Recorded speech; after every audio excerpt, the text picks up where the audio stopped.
السلام عليكم ورحمة الله وبركاته. الحمد لله رب العالمين، والصلاة والسلام على سيد الأنبياء والمرسلين محمد وعلى آله وأصحابه أجمعين، أما بعد،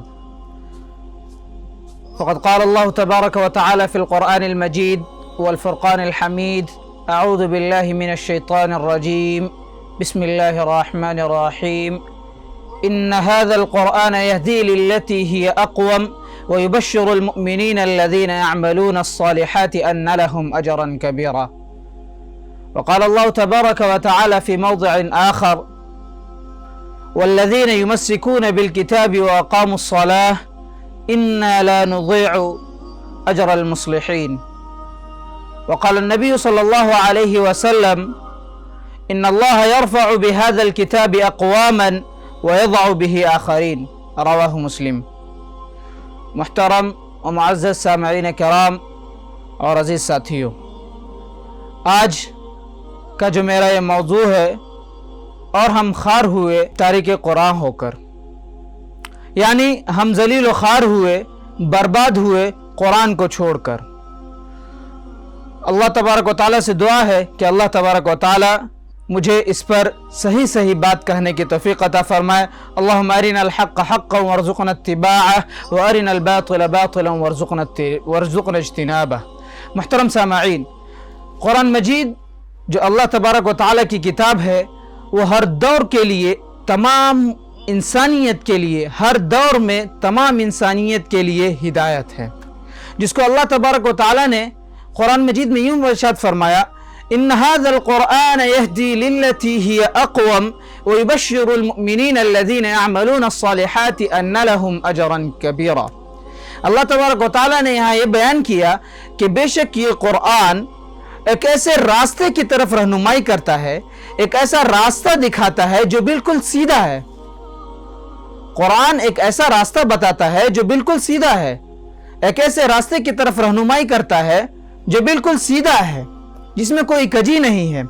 اور اس کے آگے اللہ تبارک و تعالیٰ نے ارشاد فرمایا: وَيُبَشِّرُ الْمُؤْمِنِينَ الَّذِينَ يَعْمَلُونَ الصَّالِحَاتِ أَنَّ لَهُمْ أَجْرًا كَبِيرًا.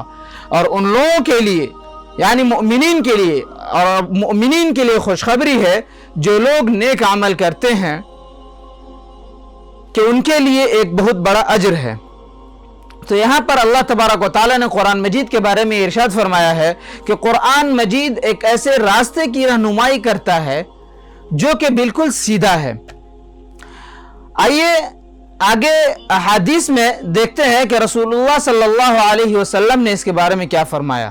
اللہ کے رسول صلی اللہ علیہ وسلم نے ارشاد فرمایا کہ ان اللہ یرفع بهذا الكتاب اقواما ويضع به آخرین، کہ اللہ تبارک و تعالیٰ، بے شک اللہ تبارک و تعالیٰ اس کتاب کے ذریعے، یعنی قرآن مجید کے ذریعے، کسی قوم کو بلند کرتا ہے، اونچے مقام تک پہنچاتا ہے، اور اسی کتاب کے ذریعے کسی کو ذلیل و خوار کرتا ہے، پست کر دیتا ہے.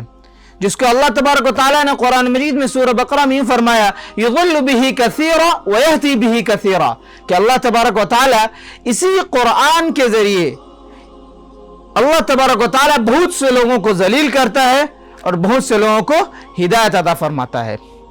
تو آئیے ہم ذرا غور کریں کہ ہم کس حد تک قرآن سے ہدایت حاصل کر رہے ہیں، کس حد تک قرآن کو اپنا رہنما مان رہے ہیں، اور اگر ہم اس طرح کر رہے ہیں تو ہمارا انجام کیا ہونا چاہیے، اور اگر ہم اس طرح نہیں کر رہے ہیں تو ہمارا انجام کیا ہو رہا ہے اور کیا ہوگا.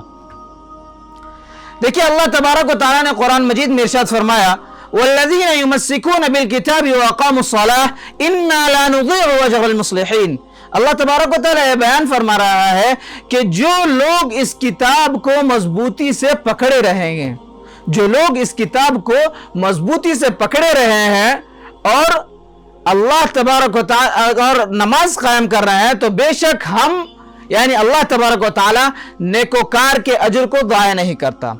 یہاں پر اللہ تبارک و تعالیٰ یہ بیان کر رہا ہے کہ جو کوئی بھی قرآن مجید کو تھامے رہے گا، قرآن مجید کو پکڑے رہے گا، اللہ تبارک و تعالیٰ اس کو عزت و وقار عطا کرے گا، وہ دنیا میں بلند پایا مقام پر رہیں گے.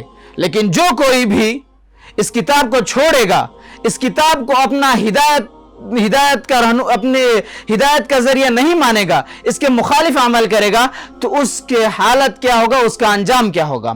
اس کی مثال دیکھ لیجئے کہ صحابہ کرام رضوان اللہ علیہم اجمعین کی زندگی کو دیکھ لیجئے کہ وہ جب اس قرآن کو مضبوطی سے تھامے ہوئے تھے، جب اس قرآن پر عمل کر رہے تھے، اس قرآن سے ہدایت حاصل کر رہے تھے، اس قرآن کو اپنا رہنما مان رہے تھے، تو وہ کس مقام پر تھے؟ اللہ تبارک و تعالیٰ نے ان کو دنیا کی اکثر خطے کی حکومت عطا کی تھی، لیکن آج ہم اس قرآن کو چھوڑ چکے ہیں، اس قرآن کو اپنا ہدایت کا ذریعہ نہیں مانا، تو آج ہمارا انجام کیا ہوا ہے؟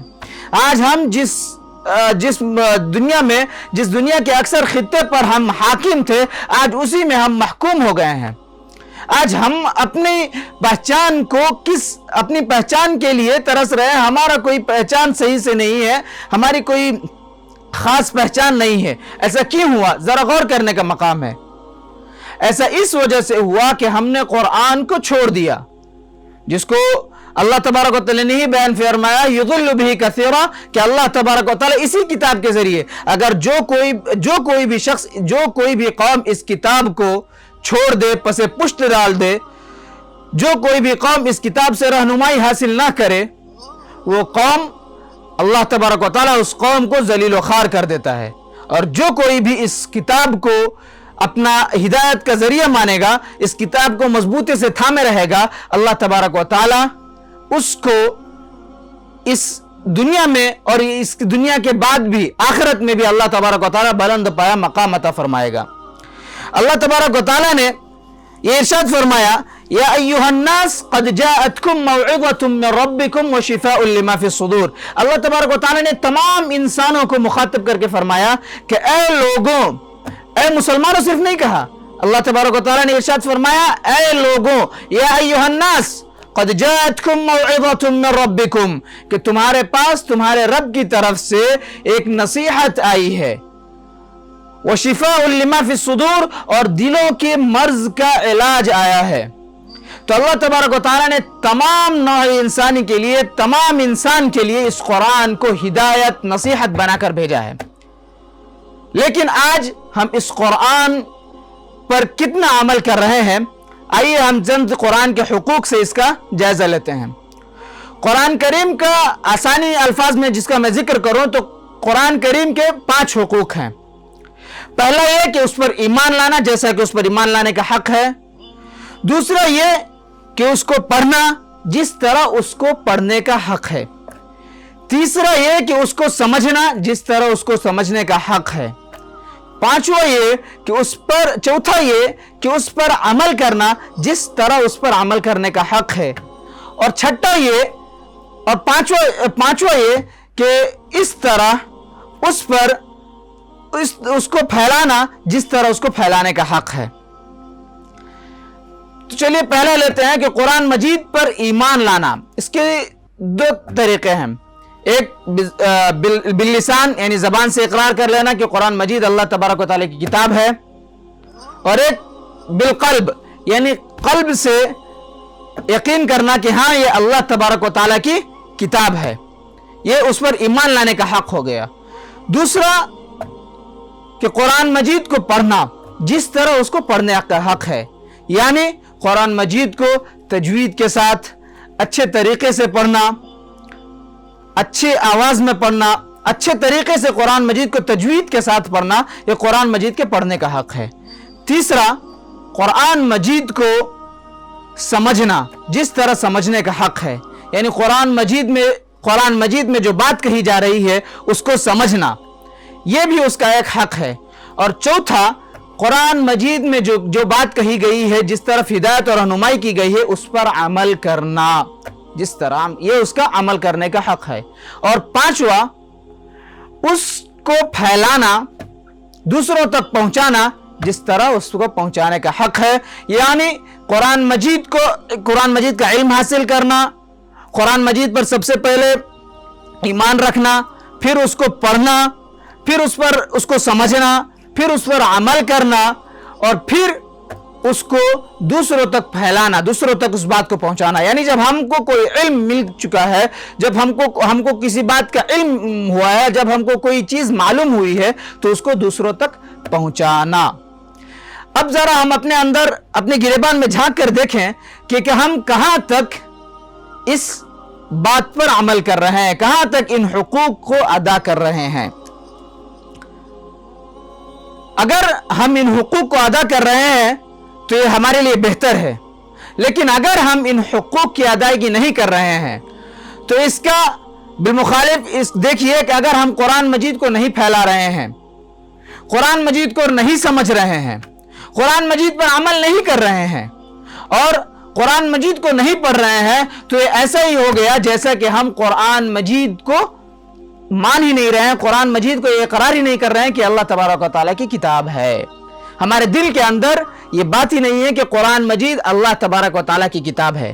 ظاہری طور پر تو ہم کر رہے ہیں، لیکن جب ہماری عملی زندگی کا مظاہرہ ہو رہا ہے، جب ہم عملی زندگی پہ غور کر رہے ہیں تو ہمیں معلوم ہو رہا ہے کہ ہمارا عمل بالکل اس کے مخالف ہے. ہمارا عمل بالکل اس کے مخالف ہے. محترم حاضرین، غور کیجئے، آج مسلمانوں کا یہ المیہ ہے کہ آج مسلمان، یہ تو دعویٰ ہے مسلمان کا کہ قرآن اللہ کی کتاب ہے، ہم یہ مانتے ہیں، لیکن اس سے استفادہ نہیں کر رہے ہیں. حالانکہ آج یہ المیہ ہے کہ مسلمان اس کو پڑھنے تک نہیں جانتے، اس کو صحیح طریقے سے پڑھنا، ذرا دیکھ کر پڑھنے تک بھی ان کو نہیں آتا. کے دن، کل قیامت کے دن ہمارے خلاف، ہمارے حق میں گواہی دے گا یا ہمارے خلاف گواہی دے گا. حدیث شریف میں ہے، اللہ کے رسول صلی اللہ علیہ وسلم نے ارشاد فرمایا، القرآن حجت لک وعلیک، کہ قرآن تمہارے حق میں گواہی دے گا یا پھر تمہارے خلاف گواہی دے گا. ہمارے حق میں کب گواہی دے گا؟ جب ہم قرآن مجید پر ایمان رکھیں گے اور قرآن مجید کو سمجھیں گے، اس کو پڑھیں گے، اس پر عمل کریں گے، تب جا کر یہ کل قیامت کے دن ہمارے حق میں گواہی دے گا. لیکن اگر اسی قرآن کو ہم چھوڑ دیں گے تو ذرا غور کیجئے کہ قرآن آخرت میں ہمارے خلاف گواہی دے گا. وہ کیا کہے گا؟ وہ کہے گا اللہ تبارک و تعالیٰ سے کہ اللہ، یہ انسان یہ جانتا تھا کہ یہ تسلیم کرتا تھا کہ یہ تیری کتاب ہے، یہ قرآن تیری کتاب ہے، یہ تسلیم کرتا تھا اور اس پر ایمان رکھنے کا دعویٰ بھی کرتا تھا، لیکن اس کا حال یہ تھا کہ وہ اس کو پڑھتا تک نہیں تھا، اس کو پڑھتا تک نہیں تھا، اس کو پڑھنا بھی نہیں آتا تھا. اس سے آگے بڑھیے، قرآن کہے گا کہ اللہ، یہ بدبخت انسان یہ جانتا تھا کہ میں تیرا کلام ہوں، اس کو پڑھتا تھا لیکن اس کو ایک طوطے کی طرح پڑھتا تھا. جس طرح طوطے کو کچھ رٹا دیا جاتا ہے وہ رٹتے رہتا ہے، اس طرح پڑھتا تھا. کبھی اس نے یہ کوشش نہیں کی، کبھی یہ سمجھنے کی کوشش نہیں کی کہ میں کیا کہہ رہا ہوں، میں کس چیز کی طرف ہدایت دے رہا ہوں، کس چیز کی رہنمائی کر رہا ہوں، کبھی اس پر غور نہیں کیا. اس کے آگے بڑھیے، قرآن اور ہمارے خلاف اس سے شدید تر شدید گواہی دے گا، اس کے اور خلاف شدید تر شدید گواہی دے گا اور کہے گا، یا اللہ، یہ بدبخت انسان مانتا تھا کہ میں تیرا کلام ہوں، میں تیری کتاب ہوں، اس کو پڑھتا بھی تھا، اس کو سمجھتا بھی تھا، لیکن یہ انسان اس پر عمل نہیں کرتا تھا. ان باتوں پر غور کیجئے اور آپ خود اپنے حق میں فیصلہ کیجئے کہ کیا کل قیامت کے دن قرآن ہمارے حق میں گواہی دے گا یا ہمارے خلاف گواہی دے گا.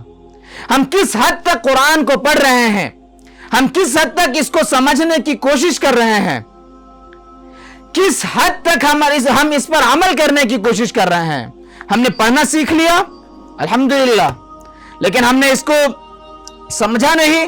دیکھیے آج کل ہم دوسری زبان کو سیکھنے میں، سمجھنے میں اتنی کوشش کرتے ہیں اور اس میں اتنی مہارت حاصل کرتے ہیں کہ ان زبان والوں کو ہم وہ زبان پڑھا سکتے ہیں، لیکن ہم نے اتنی کوشش نہیں کی کہ ہم خود قرآن سیکھ سکیں، قرآن کی زبان پڑھیں اور خود قرآن سیکھ سکیں. یہ اور بات ہے کہ آج کل ہر زبان میں قرآن موجود ہے، لیکن ہم نے اتنی کوشش نہیں کی کہ قرآن ہم سمجھ سکیں.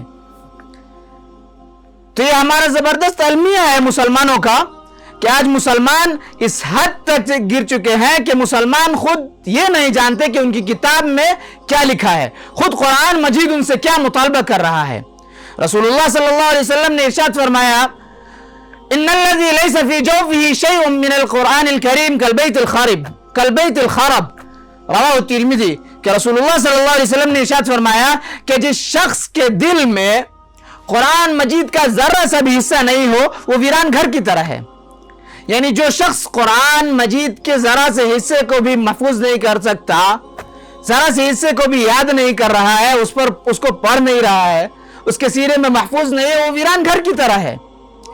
تو اس پر ہم غور کریں، اس حدیث کو، ان تمام باتوں کو دیکھیں کہ آج ہم ان باتوں پر کہاں تک عمل کر رہے ہیں اور کس حد تک ہم اس کو چھوڑے ہوئے ہیں۔